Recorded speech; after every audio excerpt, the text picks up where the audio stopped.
호희라고 하면은 70을 의미합니다.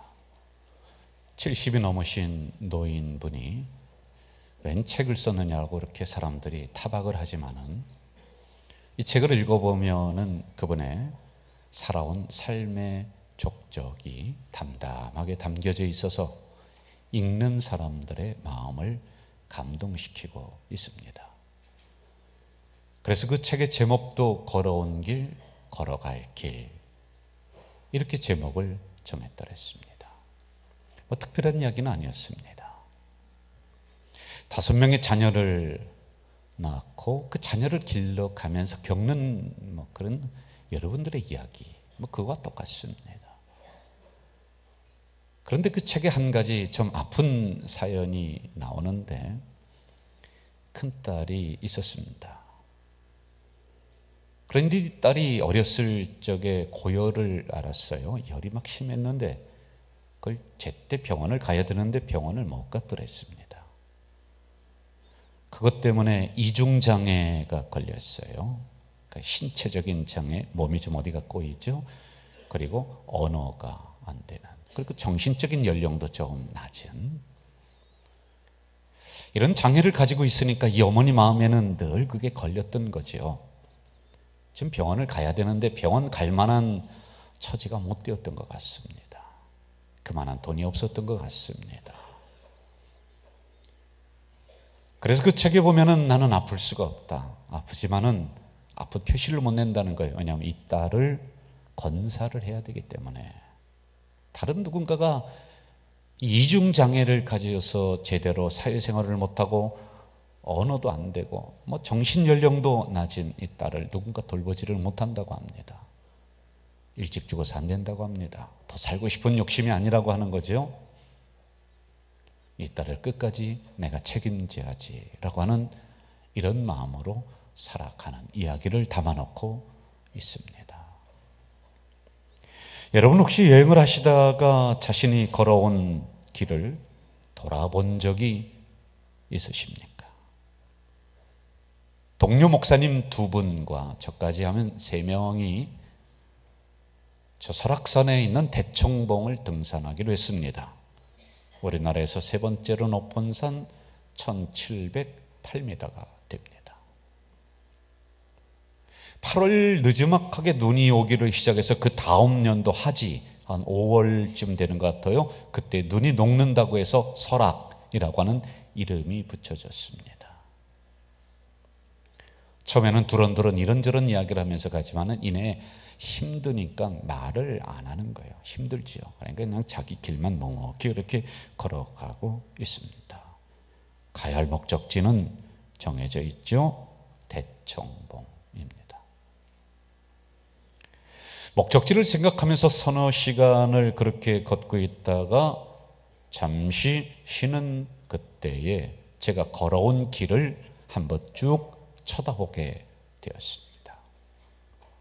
저는 사실 착각을 하고 있었거든요. 나는 바로 앞만 보고 가니까 고된 길을 걸어왔다, 이 생각을 하고 있었습니다. 그런데 제가 돌아본 저의 등산길은 참으로 험난했습니다. 단 한 번도 고된 길이 없었습니다. 숨이 턱까지 찰 정도의 오르막이 있었고 굽이굽이 길이 꼬불꼬불 그랬습니다. 바위투성이었었고요. 저는 전혀 눈치채지 못했습니다. 제가 생각했던 길과는 아주 딴판이었습니다. 그렇다고 가야 할 목적지를 제가 잃어버린 것은 아닙니다. 가긴 갑니다. 그러나 지나온 길이 너무나 험난했었다라고 하는 것입니다. 여러분 인생 여정을 걸어오실 때 길이 어떠셨나요? 지금까지 단 한 번도 고된 길이 없었던 것 같습니다. 굽이굽이 꺾이고 어느 때는 오르고 또 어느 때는 자갈투성인 그런 길을 걸어오셨습니다. 아니, 지금도 걷고 있습니다. 가다가 힘들 때는 잠시 쉬기도 했지만은 포기하지는 않았습니다. 그냥 묵묵하게 걸었습니다. 왜요? 누군가 대신해 줄 수 없는 길이었기 때문에, 포기할 수 없는 길이었기 때문에 무거운 인생의 짐을 지고, 무거운 자녀의 짐을 지고, 어느 때는 가정의 무거운 짐을 지고 그렇게 구불구불한 길을 걸어 오셨습니다. 단언컨대 단 한 번도 고든 길은 없었던 것 같습니다. 저는 어머니가 좀 일찍 돌아가셨습니다. 50대 중반에 돌아가셨고요. 아버지는 못 배우신 농부십니다. 제가 지난해 박사학위를 받으면서 졸업식을 하는데 그 시골에 계신 아버지를 좀 올라오게 하고 싶은 마음이 있었어요. 제가 짧은 인생을 살다 보니까 부모님들이 좋아하는 게 뭐냐, 자녀들이 잘 되는 것 보면서 그거 참 굉장히 좋아하시고 그러시더라고요. 그래서 졸업식장으로 오게 하셨습니다.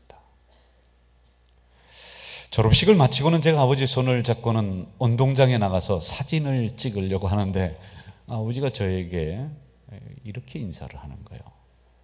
감사합니다. 고맙습니다. 그런데요, 이 인사를 못 받겠어요. 제가 외면했어요. 못 들은 척 했습니다.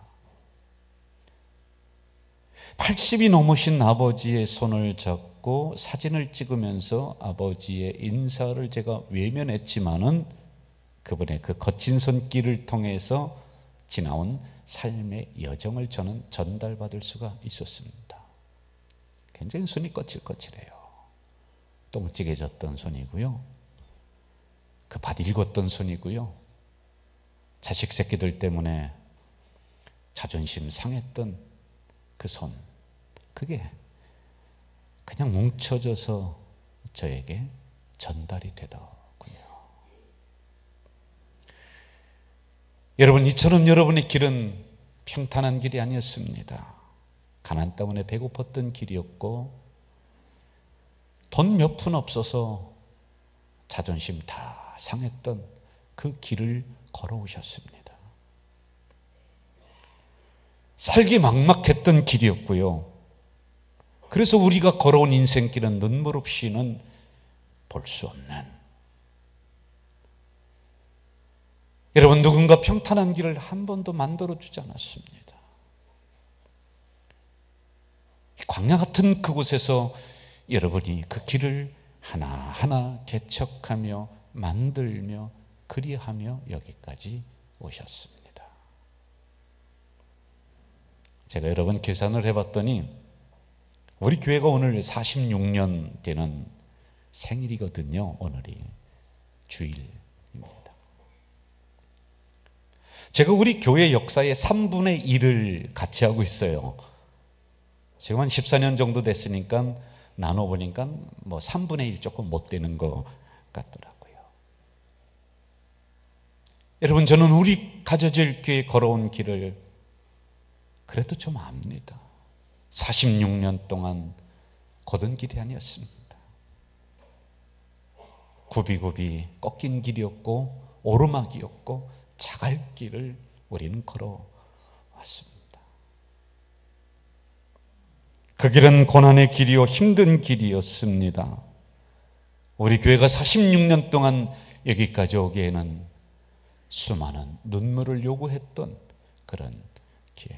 그래서 여러분, 생일을 맞이하는 이 주일 기뻐해야 되는데 기쁩니다. 감사합니다.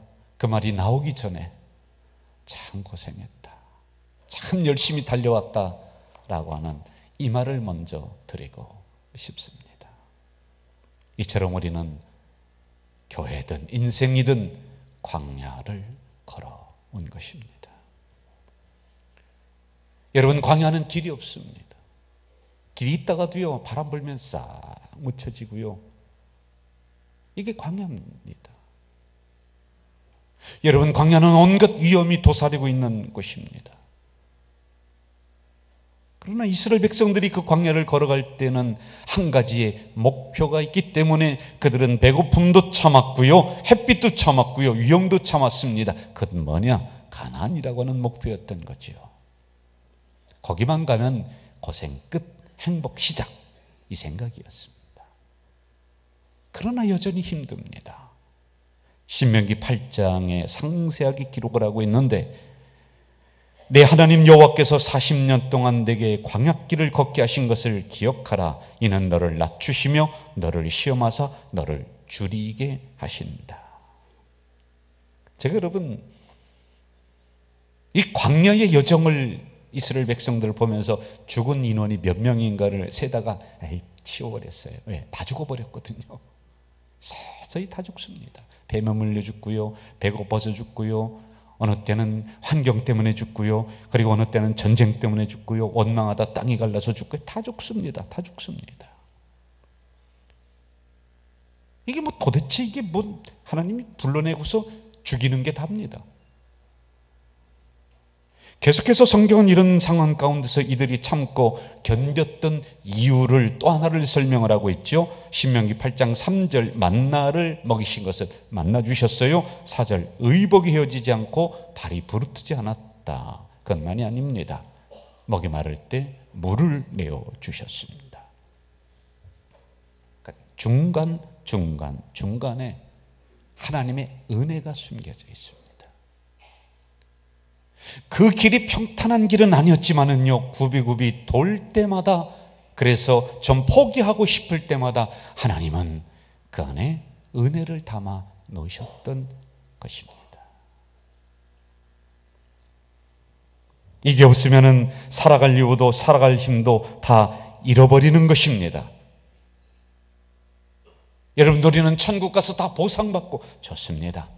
그러나 여러분, 인생을 살아가면서 하나님의 은혜, 하나님의 복, 이게 현재적으로도 있어야지 힘이 나는 것입니다. 다시 신명기 8장 7절과 9절에서 이렇게 말씀하고 있죠. 내 하나님 여호와께서 너를 아름다운 땅에 이르게 하시나니 그곳은 골짜기든지 산지든지 시내와 분천과 샘이 흐르고 밀과 보리와 보리의 소산지요 포도와 무화과와 석류와 감람나무와 꿀의 소산지라. 내가 먹을 것에 모자람이 없고 내게 아무 부족함이 없는 땅이며 내 하나님 여호와가 옥토를 내게 주셨다. 뭐 이 정도면 여러분 참을만 하죠. 뭐 숨이 턱까지 오는 그런 오르막길 뭐 오를만 하죠. 뭐 자갈길 걸을만 하죠. 왜요? 이거 주신다는데요. 옥토 주시고요, 거기에는 주림이 없고 배고픔이 없고 넉넉하게 주신다는데 그 뭐 허리띠 모절라 매겠습니까? 이 정도면 우리가 견딜만 하겠죠. 그런데 저는 오늘 본문에서 참 야속하신 하나님을 또 만나게 됩니다. 여호수아 17장의 본문을 읽으면서 마치 하나님은 사탕 하나 줘가면서 그냥 그 백성들을 끌고 오는 거예요. 그리고 마지막에 가서는 속이는 하나님인 것 같은 이중적인 하나님의 모습을 발견하게 됩니다. 축복의 땅이라고 했습니다. 가봤어요. 옥토? 무슨 옥토입니까? 거기에는 여러분 가시덤불이 있고요, 거기에는 살림이 우거졌고요. 무슨 옥토예요? 여러분, 적어도 가나안 땅 그러면은 좀 평안하고 그래야 되잖아요. 그런데 가봤더니요, 곳곳마다 뭐가 있느냐? 철병거가 기다리고 있어요. 이게 무슨 뭐 가나안 땅이 뭐 이래요, 여러분.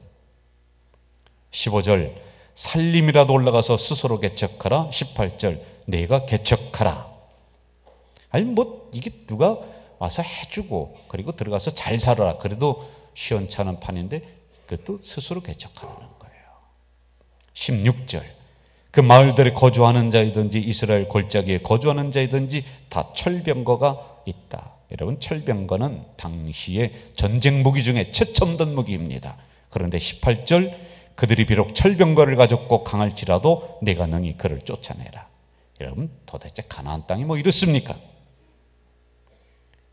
하나님이 약속하신 땅이 옥토는 고사하고 무슨 가시덤불이 널려 있고요, 적들은 그냥 사방에서 우글거려서 들어가면 죽기 딱 안성맞춤인 이런 데란 말입니다.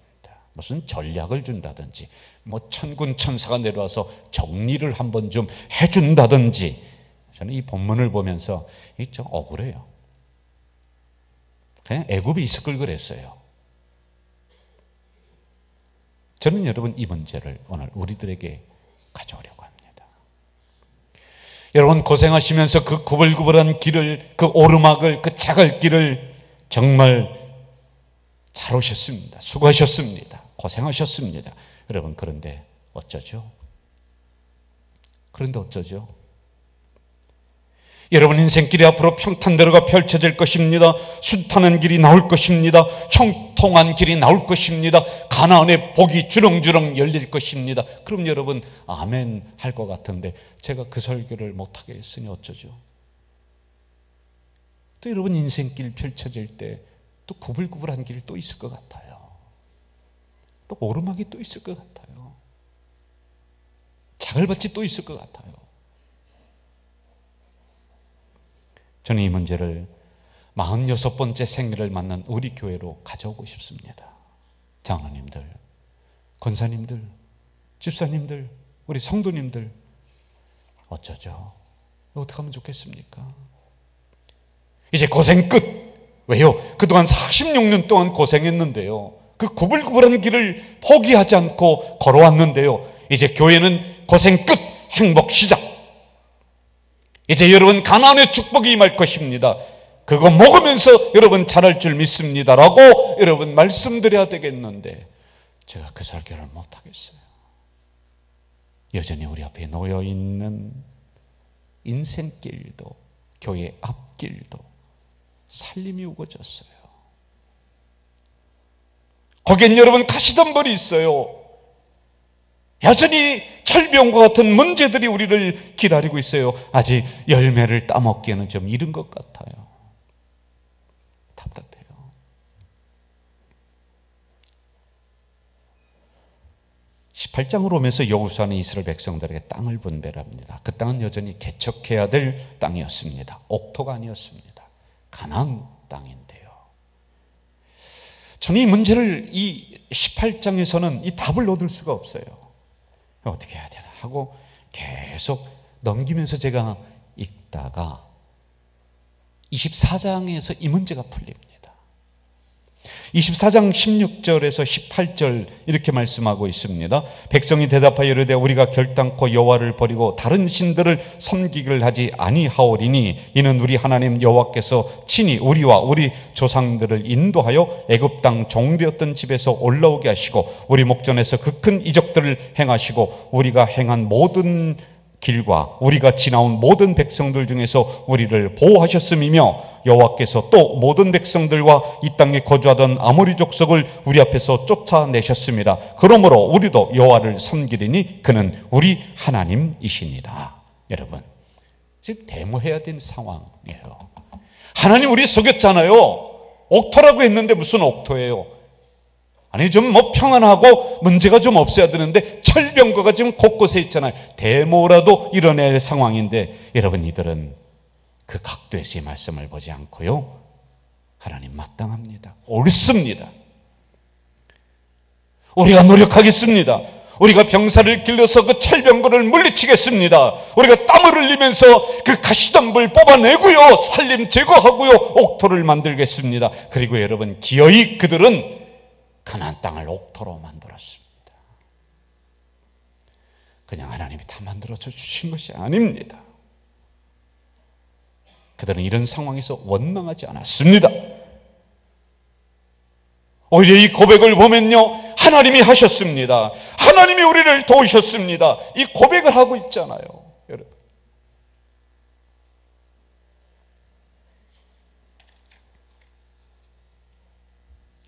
최근 보도자료에 따르면 기업들의 평균 수명은 15년. 그 안쪽에 또는 조금 넘어서 다 망한다는 거예요. 그런데 100년, 200년, 300년, 1000년까지 가는 기업들이 있는데 공통점은 4가지였답니다. 첫째로는요, 유능한 인물을 등용하고 키웠다. 두 번째, 한 우물을 깊게 팠다. 변화를 주도했다. 그리고 네 번째, 연구에 아낌없이 투자했다.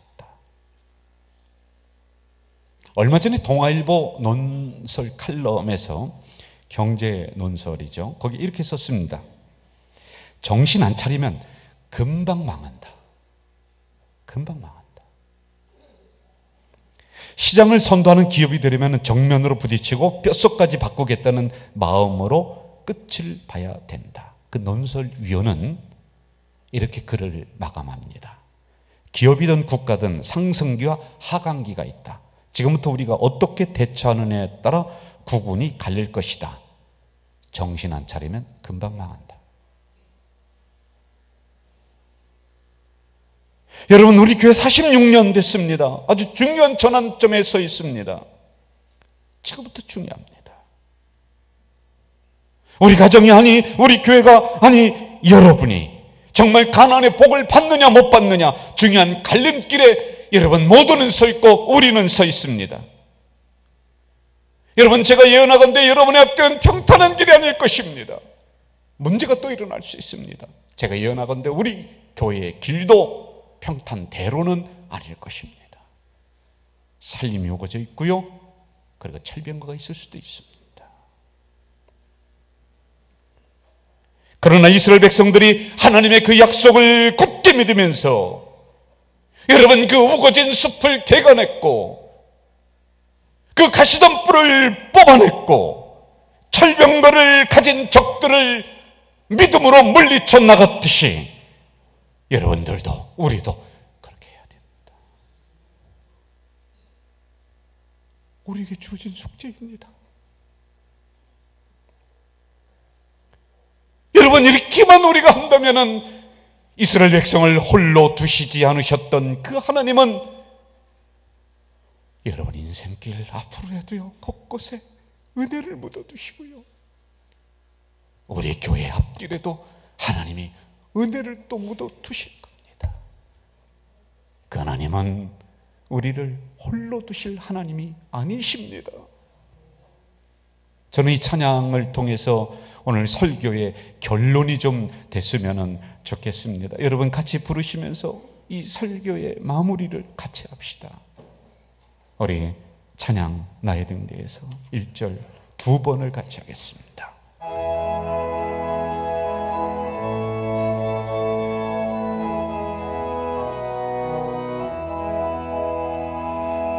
나의 등 뒤에서 나를 도우시는 주, 나의 인생길에서 지치고 고나요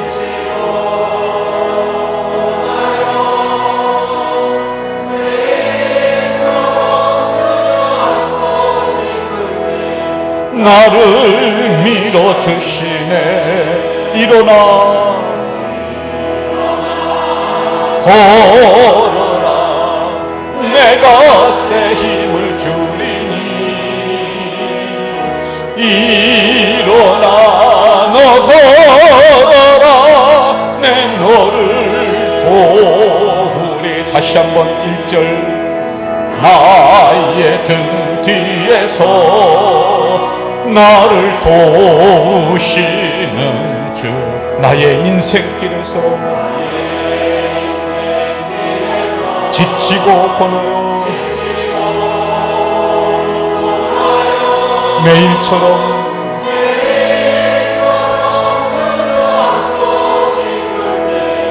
나를 밀어주시네. 일어나 걸어라, 내가 새 힘을 주리니. 일어나 너 걸어라, 내 너를 도우리. 하나님, 우리 인생길 돌아보니 구불구불했습니다. 우리 교회 46년을 돌아보니 바위투성이었던 길이었습니다. 포기하지 않고 여기까지 걸어올 수 있도록 은혜 주시니 감사합니다. 이제 하나님, 고난 끝 행복 시작 그리했으면 좋은데요, 또 앞길에 여전히 살림이 우거져 있고 여전히 철병거가 있을 것 같습니다. 물러서지 않겠습니다. 믿음으로 이 모든 것들을 이겨나가겠습니다. 그래서 결국에는 가나안 땅을 만들어내겠사오니 주님 동행해 주시옵소서. 우리들 등 뒤에서 도와주시옵소서. 새 힘을 허락해 주시옵소서. 예수님의 이름으로 기도하옵나이다. 아멘.